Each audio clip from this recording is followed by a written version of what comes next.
I am an occupational therapist, and I am president of Good Care. I'm here to talk to you a little bit about transfer techniques and ways that you can keep your back safe while you are with your residents and caring or doing any of your jobs while you are on the Bethany campuses.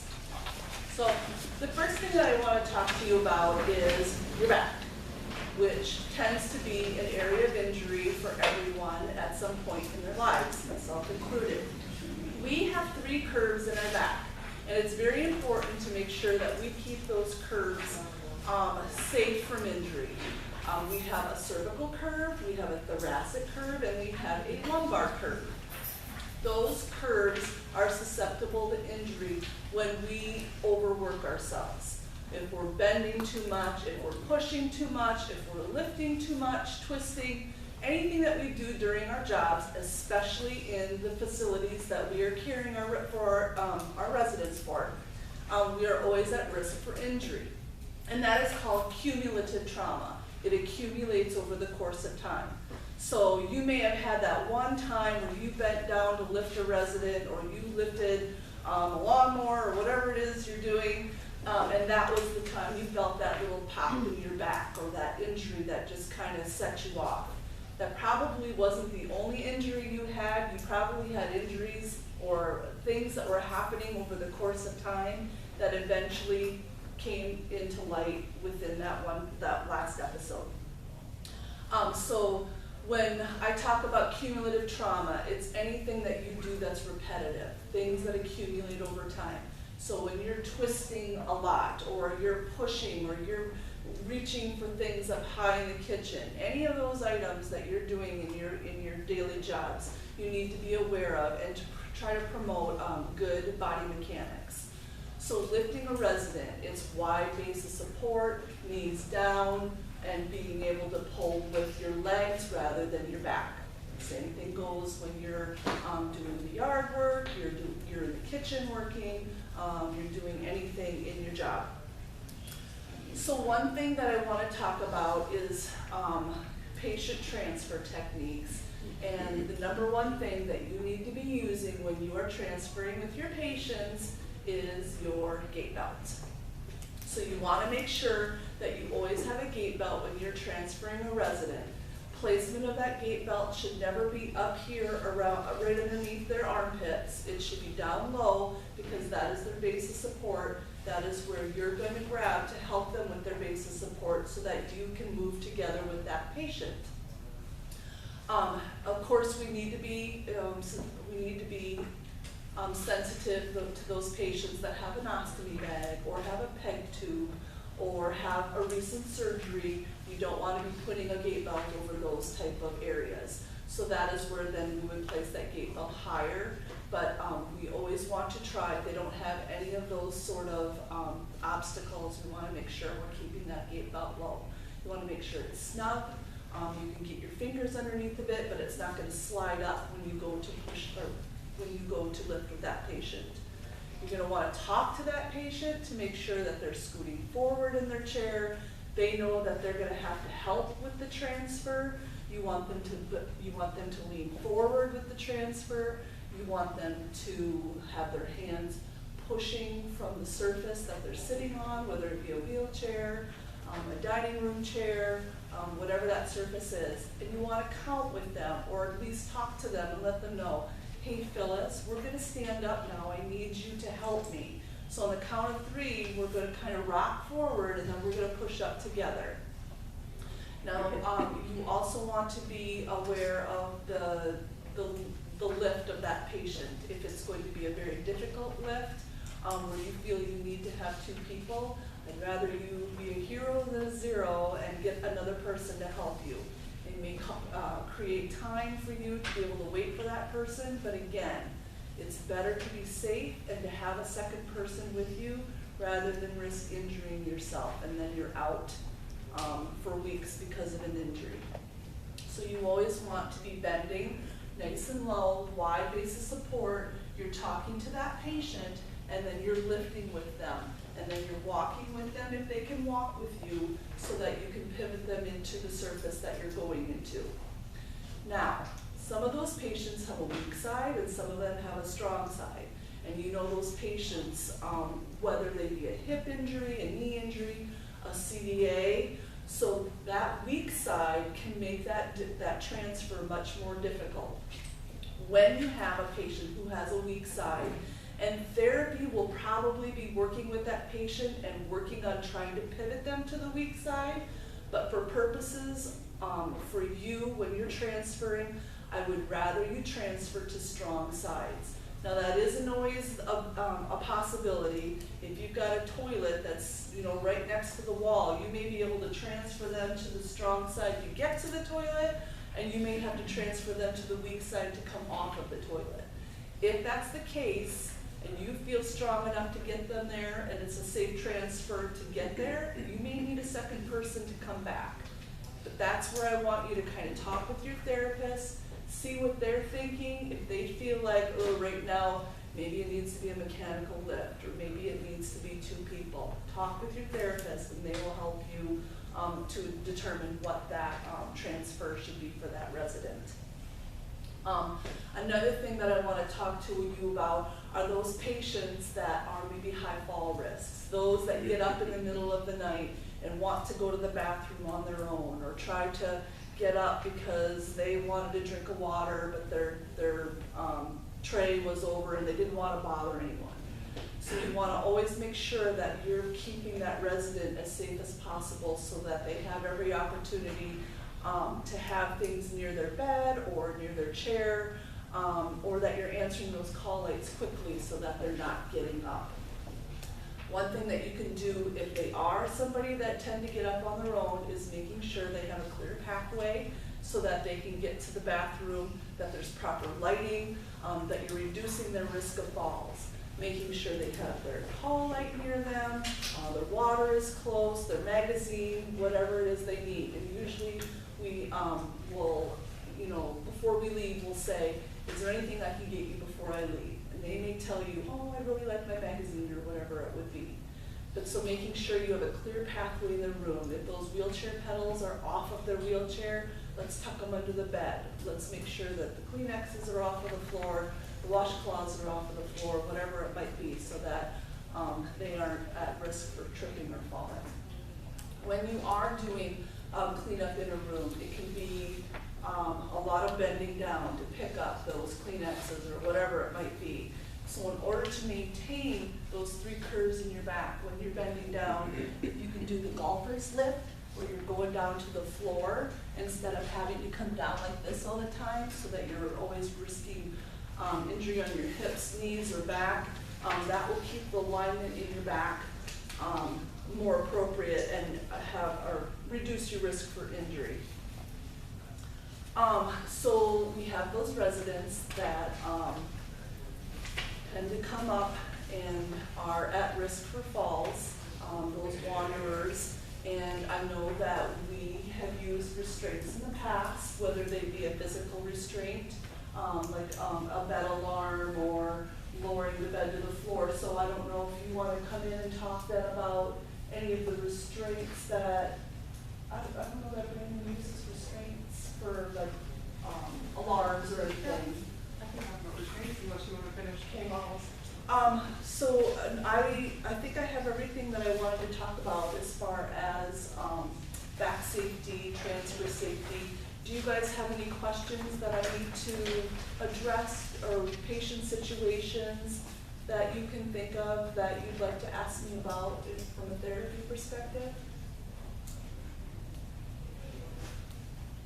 Okay. We can go over the test for falls. Okay, let me go over the test. Okay, so how many curves do we have in our back? 3. Okay. Yep, so it's the cervical, the thoracic, and the lumbar spine. Why is it important to use a golfer's kick or a squat technique when you're picking up items from the floor? To reduce injury. Yep, reduce injury to your back. What might be some causes for cumulative trauma? Repetitive movement. Like, what would you do during your day that would be a repetitive movement? Lifting. Okay, lifting patients or lifting Kitchen equipment? Furniture? Okay, yep. Anything else? What's another cumulative trauma? Like reaching for, okay, yep. You work in the kitchen? No, Are you patient care? yeah. What would be a cumulative trauma for you with patient care? Picking stuff up off the floor, moving around, bending over. Yep. What is the best tool to use when assisting a patient with a transfer to make sure that you and the patient are going to be safe? Yes, for sure. And how are we placing that gait belt? Above the hips. Okay, and pretty snug? Yes. Yeah, and they're gonna feel, there might be a little bit, they might get a little upset because you're putting it on pretty tight. But then I will always say, you know, I know this is really tight right now, but the minute we stand up together, it's gonna loosen. So just bear with me while we try to get you up, but I don't want it to slide up and hurt you. What is an easy way to use better body mechanics if you're making a bed? Raise the bed, yup. And also you can make one side of the bed first and then go to the other side of the bed to make the other side. 2 ways to reduce risks of falls in a patient's room, resident's room. Proper lighting. Proper lighting. Get that bad. Yup. Anything clutter on the floor. Yep. Rugs, wherever it might be. Okay, when transferring a resident to a weak side, should we transfer that patient if you have the option to go to the strong side? Yes. You should want to try to transfer to the strong side. Yeah, so always try that. Of course, then you don't always have that opportunity, but when you do, try to transfer strong side. And talk to your therapist to make sure that you will be safe being able to transfer that resident by yourself, or if you feel like you are not, because they may be stronger for us in therapy, and then by the end of the day, they may be absolutely exhausted and be a more extensive transfer, and then I would use a mechanical lift or the use of 2 therapists. Okay, any other questions? Okay. Okay, I'm gonna go over physical and chemical restraints. So recently, well, not recently, but Bethany involved, we have been totally restraint free, and I believe out here, Brandon, you guys are now all alarms free. The state just recently recognizes bed alarms, tabs as a restraint, and lowering the bed to the floor is also a restraint.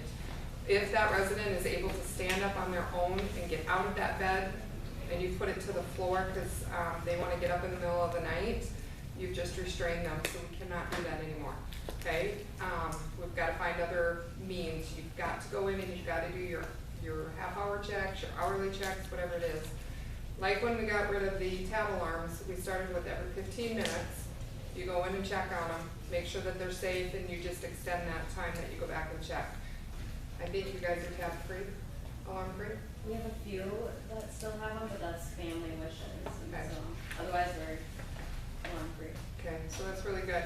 So with these restraints, Katie and myself or a neighborhood leader, we have to go back and we have to check, and we have to get them to the least restrictive environment. So we want to try to reduce that tab alarm or restraint or anything. You can use a restraint, and it can be applied by an LPN or a nurse or an RN, only if it's for safety reasoning or for the well-being of that resident. But then there's a whole step of procedures that you have to go through. We have to go in, we have to do an assessment on that resident and say, yeah, we need to restrain her physically. We have to get a doctor's order. I'll read through this stuff. We have to complete the restraint assessment. We have to obtain a consultation from the physical therapist for further assessments and recommendations for the least restrictive interventions. We have to inform the resident and family member in writing of the risks involved for the restraint. We obtain the physician's order, including the type of restraint, and then we monitor that resident carefully and document the findings. We have to document the risks and the benefits for that restraint and how they're dealing with it. We have to check the skin breakdown. We have to reduce or release that restraint every 2 hours and provide at least 10 minutes of exercise for that resident that's in the restraint. We should be observing them every 30 minutes for safety, for everything, see how they're tolerating that restraint. And then so often, probably during care conferences and stuff, or if you have the families out here every day, you want to discuss with that family member the legal representative about that restraint, how they're tolerating it, if there's any skin breakdown, and let them know we've got to release that. You know, we're going to try to get rid of that restraint eventually. We just systematically attempt to reduce that. So we have a whole new policy on it that Katie wrote up, and it's really good. It's called the Physical Restraint Policy and Procedure to be least restrictive. So I want you guys to find that. It should be, I don't know where you keep it out here. We're going to implement it in Sioux Falls.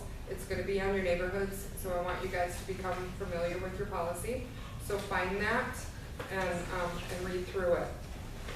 Restraint should never be used as a punishment or convenience for our staff or a substitute for supervision.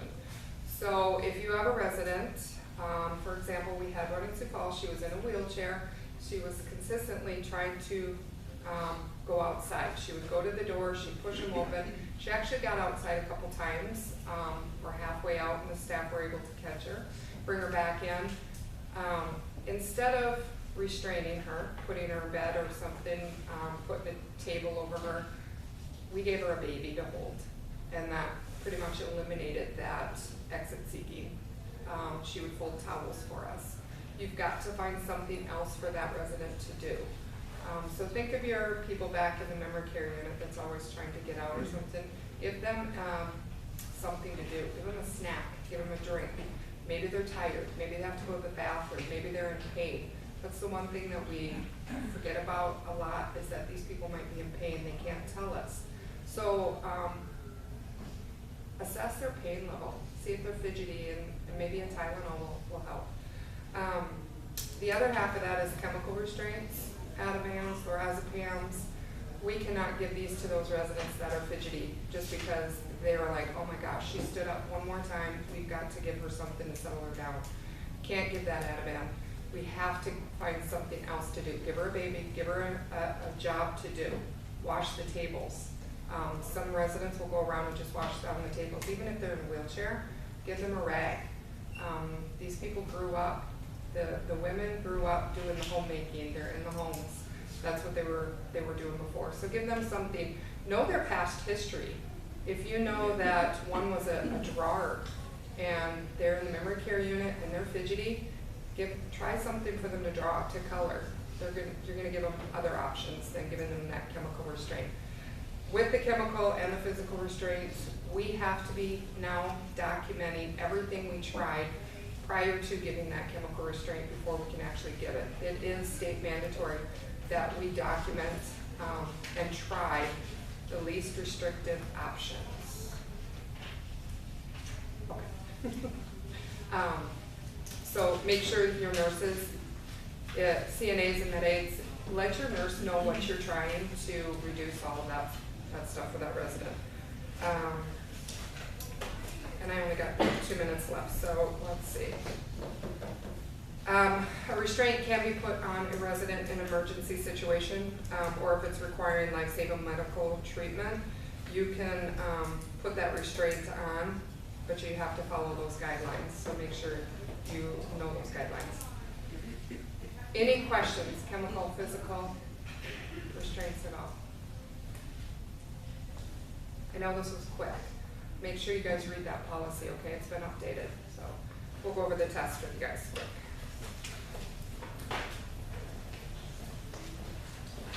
Alright, so for number 1, a physical restraint may be a physical device or equipment which is attached to or next to the patient's body that he or she cannot remove. Okay. Number 2, a restraint may be used. Anybody? Okay, good. 3, restraints, or risk of restraints include strangulation, pressure sores, incontinence, and loss of dignity. A. Number 4, circle all that are considered a physical restraint. Yep. Even the scoop mattresses are they consider physical restraints. Number 5, chemical restraint is a medication